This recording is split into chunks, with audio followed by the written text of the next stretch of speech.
So for those who don't know Seven Spires yet, how would you describe your sound in just a few words? Is this a question for me? Must be. Okay. I think so. I would say paradoxical, is that a word? Yeah. Emotionally charged, like visceral but also deliberate, and quite dense. Mm-hmm. And how would you describe yourself as musicians? As musicians, probably insane. Like we have to like we're all super nerds at our instrument, and I think you can't be fully sane and be like there's do you know what I mean? Like you can't be fully sane and be fine with spending like I don't know 8 hours a day repeating the same thing over and over again until you have mastered it, and then doing that Yes. again with the next skill. So I would say insane. I would also And say potentially troubled for some of us. yes, That's also also why we're artists. intense comes to mind because that's also a required skill is the intensity to, repeat those things. Um, so yeah, that's one that I would add. I think we're all very passionate, like musically, the passion that we have in many other areas of life translates to not only our music, but ourselves as musicians very well. So, Yeah. mm. And what about you, Dylan? Oh, I'd say it's like super like I'd say also very eclectic. There's a lot of different elements that kind of combine the overall sound of the band. So there's lots of influence of not only the symphonic element, but there's also some elements of jazz. There's some prog thrown in. There's a lot of different styles and elements that get thrown in. So then that also just being music nerds as well, just kind of going off of what everyone has said. So it's that kind of contributes to the overall sound of the band. I see a head doing this. And you blend symphonic melodic death and progressive metal in a very unique way. How did that combination came about? It's always been what we've liked. Yeah. Yeah, we first and foremost we make the music that we want to hear and that excites us. So all of this like genre blending, genre bending stuff comes from just appreciating different kinds of music, different art forms in general, and trying to create something that makes us happy to listen to, and hopefully other people seem to enjoy that as well. Storytelling plays a huge role in your music. Do you approach your albums as conceptual journeys? I mean, in general, yes, I would say they're conceptual journeys. I would say there's more specifically quite emotional journeys. Um, I don't know that the story comes first when writing an album. I think usually it's like a collection of scenes that are informed by like life experiences and strong feelings that need to somehow be processed and expressed in a way, or perhaps immortalized. And at some point after writing several of these songs, the story begins to reveal itself to us, and then it's up to us to use the tools and the knowledge that we've gained over the years to help it become what it was always meant to be. Um, so yeah, I guess we approach them as conceptual journeys. They certainly end up that way. Yeah. Yeah. Your latest single, Love's a Souvenir, has a very intense and emotional atmosphere. What story or feelings were you aiming to convey with this song? A lot of chaos, some hopelessness and exhaustion. And sometimes when you're in such a low state, you feel like the only thing that's still and everything around you is in utter chaos, like you were the eye within a storm, and there's no way out of it without going through the storm itself. So I think musically there are some very still or slow moments, while there are a lot of other elements that are going by very quickly.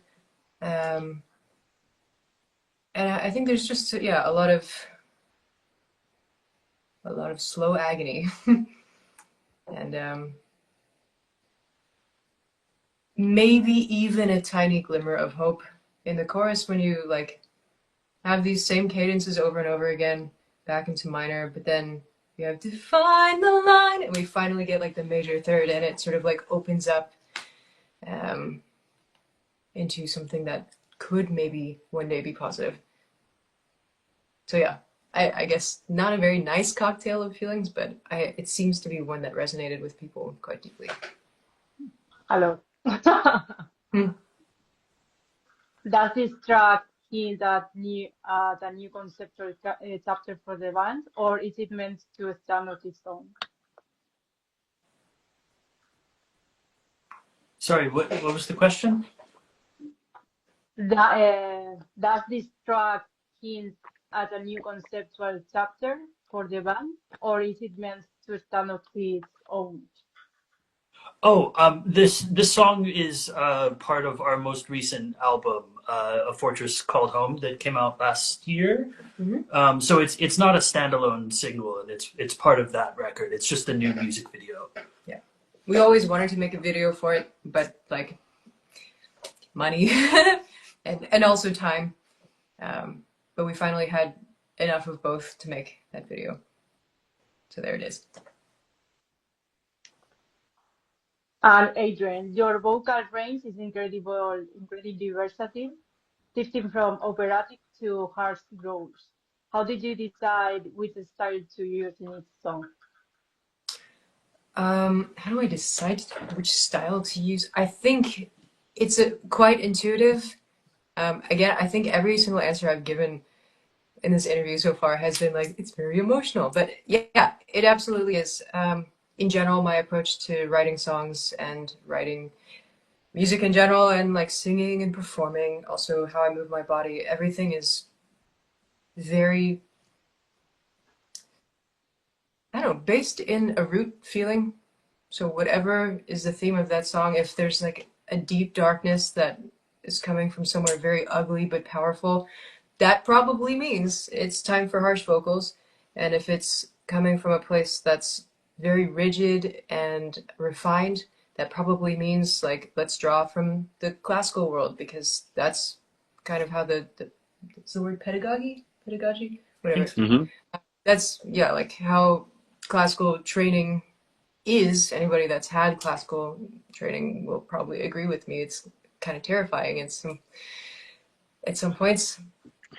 And anytime there's like something that's like, I really want this, and that's like, it's an I want song, that's quite typical of theater and like pop music and rock as well. And I don't know, more like mainstream type of stuff, I guess I could say.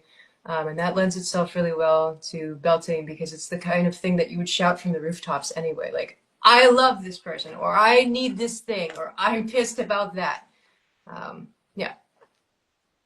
So it's not a very straightforward answer, but it's like whatever I feel like, basically.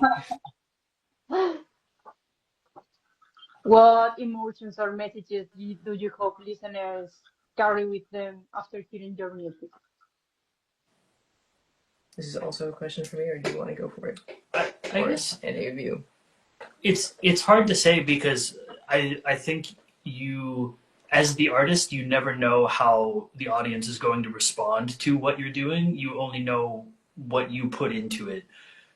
So hopefully there's some overlap between what you're feeling and what you want to express and what they interpret. But at the end of the day, I think everybody has their own journey, and everybody responds to textures and sounds and feelings differently. So at least for me, I hope that whatever journey they go on, they resonate with it strongly in whatever way they're going to, rather than picking a specific one for them. Yeah. Yeah. It's like, Very well said. Yeah, I agree. I think it's interesting. A lot of the time, people, will share uh, sort of their association with some of these things, um, and ask us questions even about how close their experience was to the experience that the song, that created the song, and sometimes it's pretty far off, which is an amazing thing to see. So. Um, yeah, so that's what I would add to that, but I think Jack makes a great point with it. Yeah. beyond music, what other influences, such as literature, cinema, or art, shape the Seven Spires aesthetic? I didn't catch that. Sorry. What? Beyond music, what other influences, such as literature, cinema, or art, shape the Seven Oh, Spires aesthetic? like what other art forms besides music? Mm-hmm. I'm super into like late romantic paintings, typical like Friedrich Wazowski, right? That's how you say his name. This type of stuff, like ocean landscape, moody stuff. I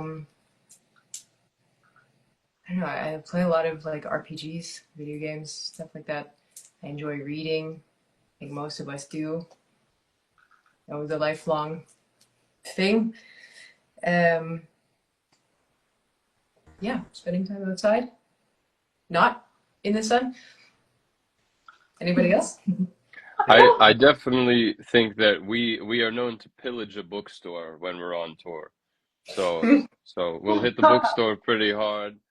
Um, and yeah, I would say like I definitely don't play a lot of like video games or anything like that, but I think the sort of the art like romantic and kind of a lot of the darker, more epic looking oil paintings tend to really do it for, I think, all of us. We're usually pointing that stuff out to each other when we're on the road. Yeah. So Oh, yeah. architecture. When we're on tour in Europe and there's like incredible architecture, wow, Mm-hmm. Mm-hmm. that's a good shit. Um, Yeah. and do you paint? Do I paint?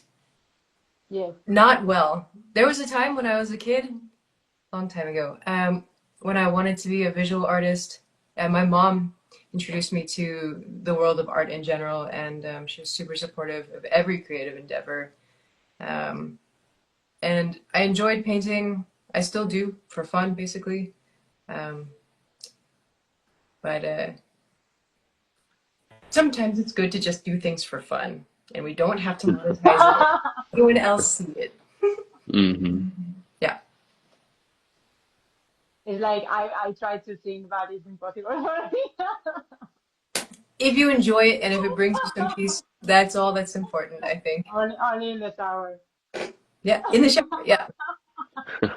Yes, it's better for everyone. Painting in the shower is an impressive skill, actually. That's it's not easy. If you do, you can send me a video. Okay. We'll figure that out. I Very posted wise. on Instagram. Yeah.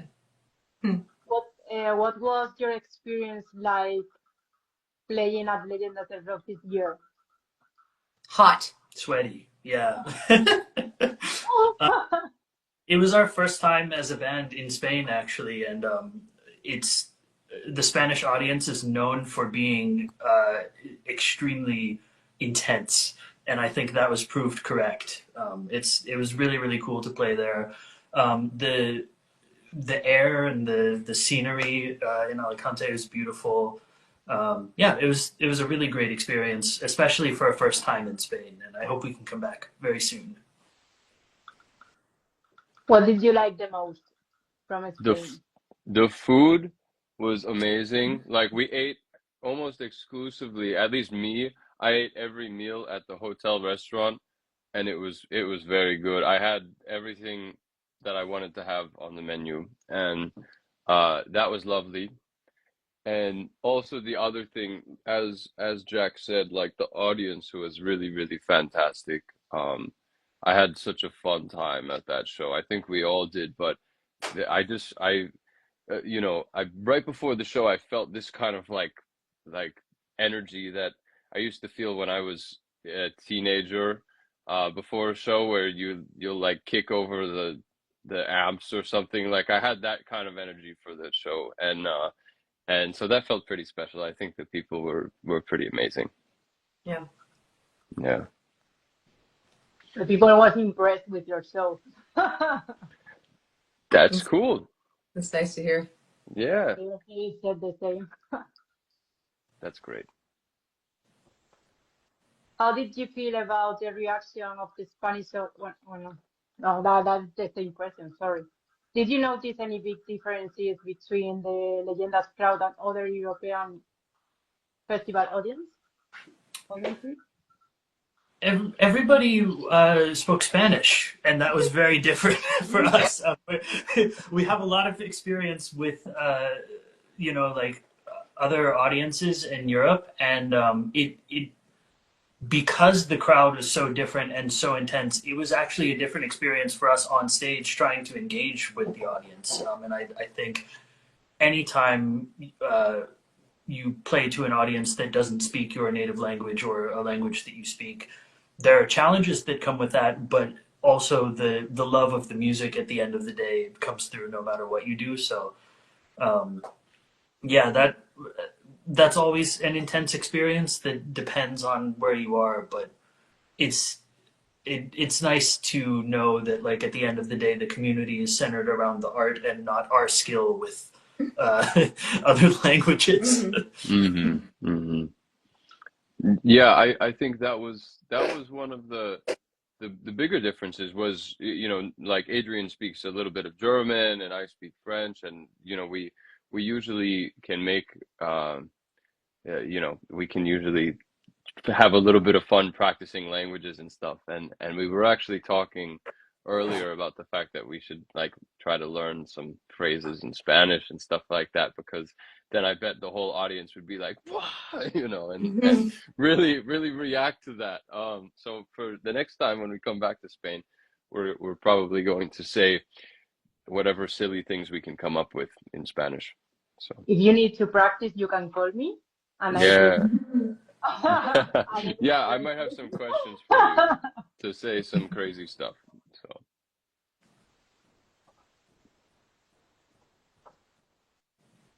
Were you able to enjoy any other performances at Leyendas? I quite enjoyed The Miracle of Sound.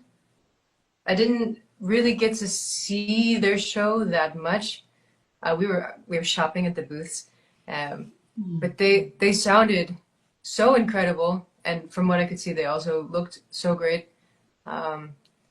I think they were actually staying at the same hotel as us. They were very like nice people as well, and yeah.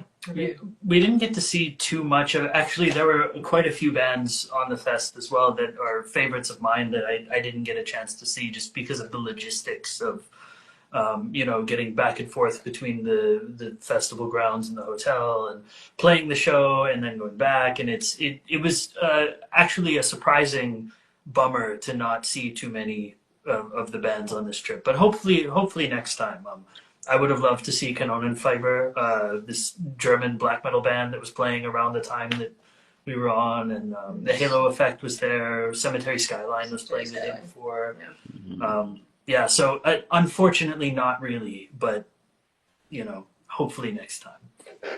yeah, that's one of the challenges about doing these festivals, that I think for all the bands, this is something that when we're at the hotels and we're hanging out with the other bands, we talk about the fact that we go from the hotel to the shuttle to the stage to the shuttle to the hotel, and so that's very nice, but we don't often get to catch other bands that we'd like to see unless we unless we walk to the to the venue. Yeah, I did get to catch a little bit of that band that Jack mentioned, Canon Fiber, I think, Either. and Either. Okay. Fever, and that was sick. That was a very, like, I did not know them before, and I was walking, like, not really paying attention, and then I heard that band, and I was like, oh shit, and that was very solid. So glad I saw It I did mean, catch I'm It did catch a that. tiny bit of alt because when we were setting up, they were on stage. Oh, And alt Yeah. is a really cool a metalcore band from Sweden that has like a lot of like progressive tendencies thrown in. So they were really really cool to see. Uh, Definitely want to check out more of their stuff because they sounded super awesome. yeah, killer band. If you could give one piece of advice to younger fans trying to break into the metal scene, what would it be? Oh, Be yourself, I think, would be mine. Yourself. And don't worry about um like don't worry about like quantity of output, but more about the quality and longevity. Because unfortunately, or maybe fortunately, as we were told when we were raised, the internet is forever. So we think. And I think we've kind of always been a band that was more focused on creating the best possible thing that we could at any given time. And I think it can be incredibly distracting, especially for like new or younger artists, to get wrapped up in what's trending, literally like social media trends or what's trending like on the charts. And I think it can be really easy to lose yourself in the pursuit of yeah, all of that. And if you get into it because you want to be famous, that's one thing. But if you get into it because you love the art, then it's important to remember to be yourself.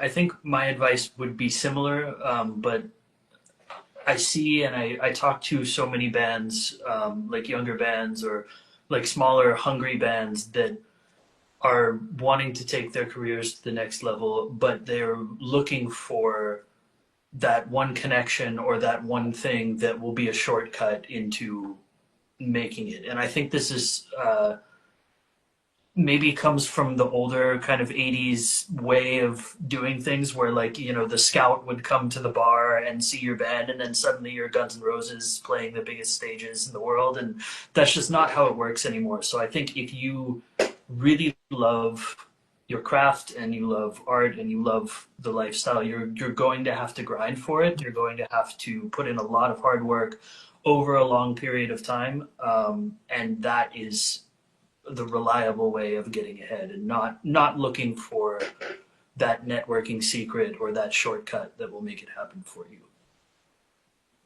Yeah, I agree with that. I think another, to contribute a third parallel perspective here, like the phrase that I really like is that if you take care of the music will take care of you. And I think that's kind of what we're all saying here. There aren't any shortcuts. Maybe sometimes there are, but if you're looking for them, you're not going to find them. Um, and and then also don't have a plan B, because you uh then you have a plan B. It's better if failure is not an option.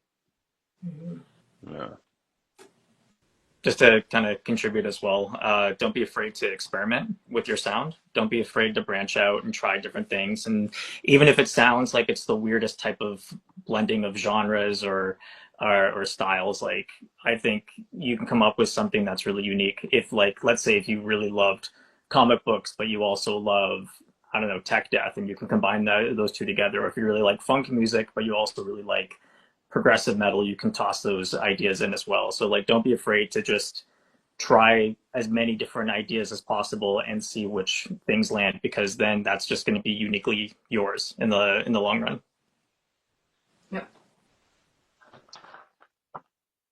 And do you have any rituals before going on stage? What was that? Do you have any rituals before going on stage? Oh, Ritual. any rituals? I tune my guitars usually. Um,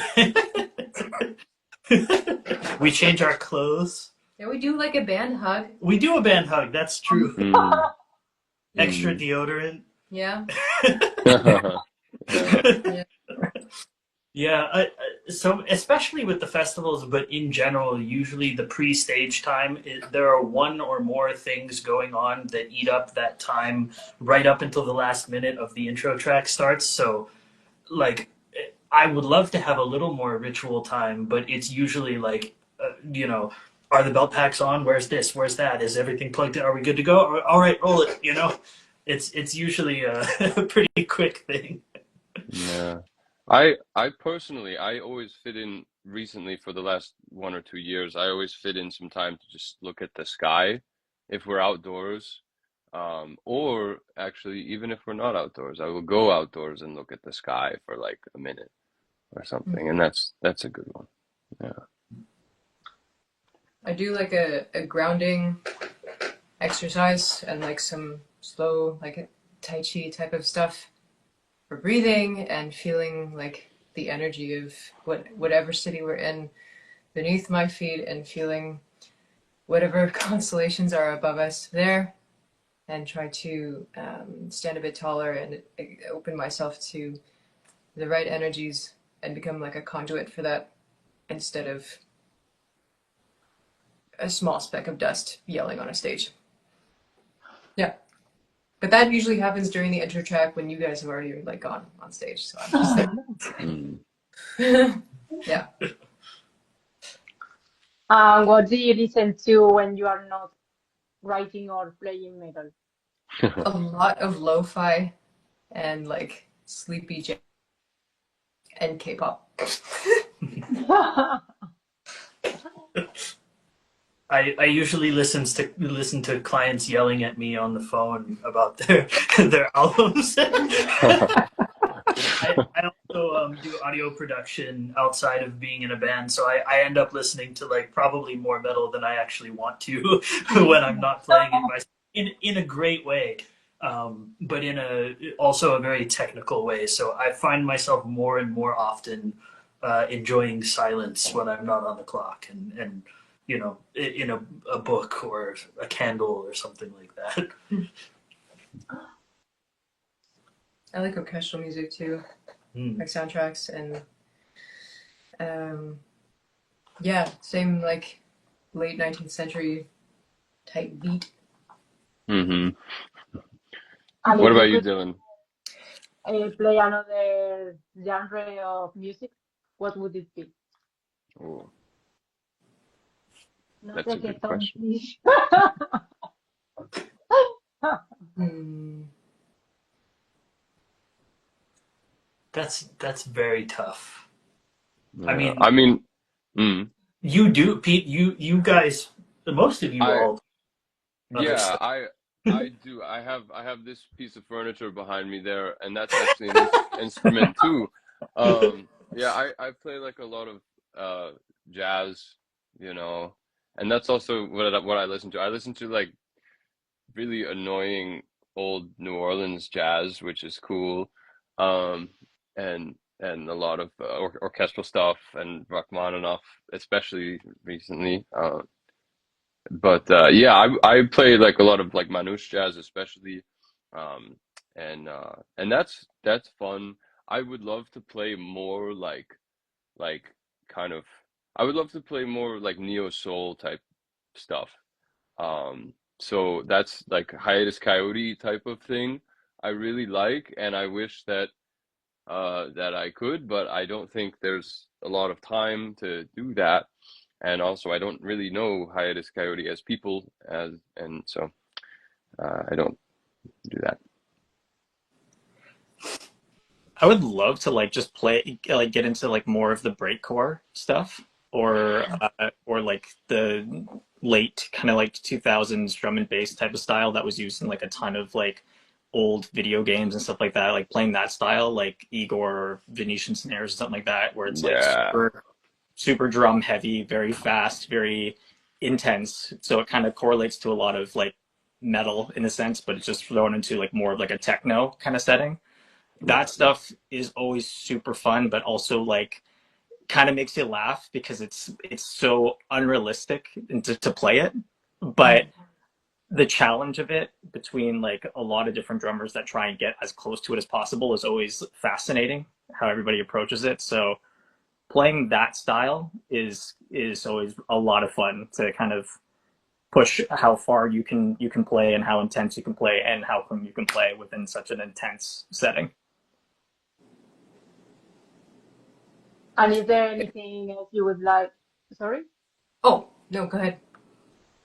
No, it's because I can't hear very well, so Oh, I don't know if you're talking or not. Oh, I was gonna say that I would be interested in trying some kind of electronic music, like DJing, like live, like at festivals or something. Yeah, and like I don't know if it would be like melodic dubstep or some. It would be like melodic, aggressive, bass heavy. So not. It wouldn't just be like hardstyle or like something that you would hear in Berlin necessarily, but there's an artist, I can't remember his name right now, but he like fuses like old famous classical pieces with electronic dance music, and it's super cool. Um, that seems kind of interesting to me, but I think I'm into like the show aspect of it, but then I don't have to be a singer, but I can still like feel the I don't know, feel the music with everybody. I think that would be cool. Yeah. And there's still like a cool element of like orchestration or arrangement in that role. So I would still get to like scratch that itch in a way. Yeah. If you do that someday, I will be Okay. there. And is there anything else you would like to say to the people who are watching us? If you haven't heard our latest album, A Fortress Called Home, you can check it out on any streaming platform. It's also on the YouTube. And let's see what else. Stay tuned for like future tour announcements and things like that, because we are going to continue trying to play in Spain again at some point. Hopefully we come You back must. soon, You because must. that was awesome. So yeah, thank you for supporting us. And if you don't know us, check us out. Yeah. And for those of you on that side of the pond, we're going to be touring Europe soon. At the end of this year, we'll be in the UK for a couple of shows with the band Sonata Arctica. And then after that, on the road with our friends in Ad Infinitum and Tulip. So that'll be quite some shows, round out the year with a bang. Good vibes, good music, good fun. So if you can make one of those shows, come on out and say hi.